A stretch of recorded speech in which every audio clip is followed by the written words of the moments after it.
Bonjour, ici Olivier Clémence du blog réussir-e-commerce.fr. Aujourd'hui, on va parler de Google Suggest. Alors, Google Suggest, c'est quoi? C'est tout simplement l'autocomplétion que Google fait lorsque vous commencez à taper des mots-clés. Je vais vous montrer tout de suite ce que ça donne et comment on peut l'utiliser.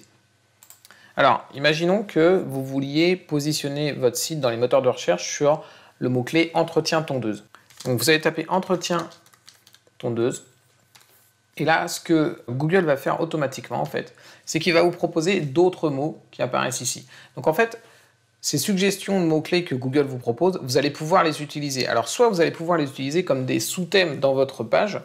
Si vous voulez faire une page qui va se positionner sur entretien tondeuse, il est tout à fait judicieux de se demander si on ne va pas utiliser ces sous-thèmes-là à l'intérieur de votre page entretien tondeuse. Donc, par exemple, il faudra certainement parler de l'entretien des tondeuses autoportées, de l'entretien des tondeuses électriques.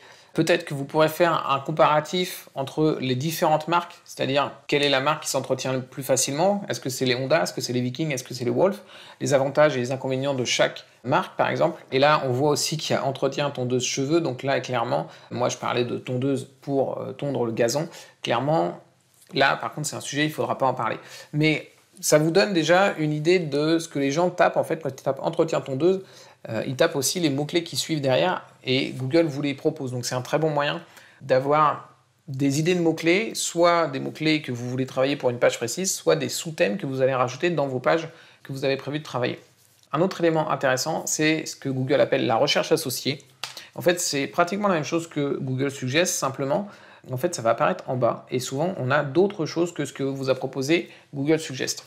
Donc en fait, on va avoir ici, par exemple, entretien tondeuse prix. Voilà, la question c'est combien coûte un entretien d'une tondeuse. Là, on voit que l'entretien tondeuse électrique revient.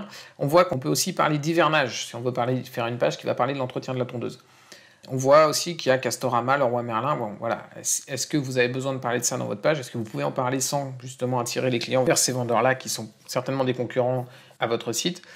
Ça, c'est à vous de voir. Mais voilà, Google nous donne là encore d'autres informations. Et parfois, on a aussi un cadre qui apparaît ici qui s'appelle Autres questions posées.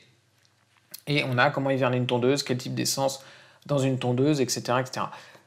Toutes ces informations que Google nous donne, en fait, elles peuvent vous servir quand vous allez rédiger votre article. C'est une indication de ce que les gens recherchent habituellement lorsqu'ils tapent le mot-clé que vous avez mis. C'est un indice de ce que, justement, ils s'attendent à trouver en fait, sur votre page qui va parler d'entretien tondeuse. N'hésitez pas à utiliser ces informations, elles sont gratuites, elles sont pertinentes. Donc, c'est très intéressant pour vous lorsque vous voulez travailler le référencement de votre site. Voilà, merci d'avoir regardé cette vidéo et si vous voulez aller encore plus loin dans le référencement de votre site et plus particulièrement si votre site est une boutique en ligne, je vous invite à télécharger mon guide gratuit, la méthode P carré, où je vous explique justement quelle est la méthode que j'utilise pour référencer les sites e-commerce et les faire apparaître en première page sur Google. Voilà, merci, à très bientôt.